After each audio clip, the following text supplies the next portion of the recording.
వేదవేద్యే పరే పుంసి జాతే దశరథాత్మజే వేద ప్రాచేతసాదాసీత్ సాక్షాత్ రామాయణాత్మన.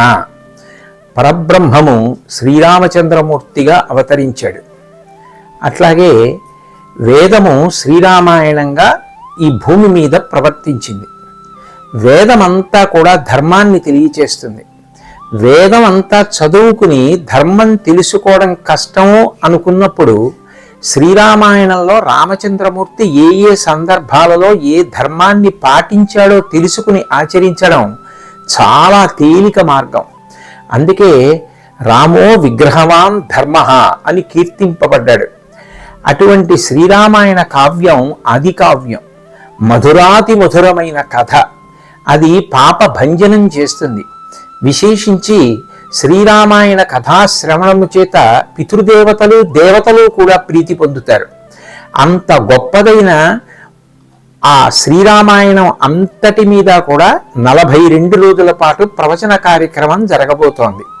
ఈ కార్యక్రమం జనవరి 25వ తేదీన ప్రారంభం అవుతుంది.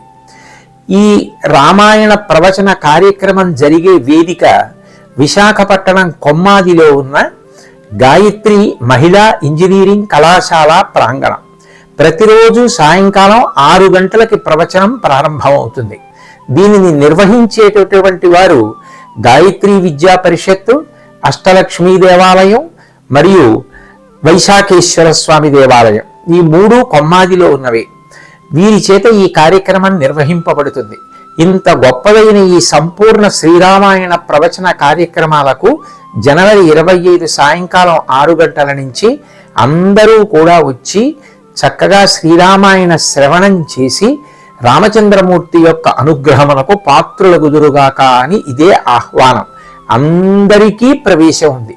అందరూ వచ్చి చక్కగా ఈ కార్యక్రమంలో పాల్గొనవచ్చు. ఇదే ఆహ్వానం.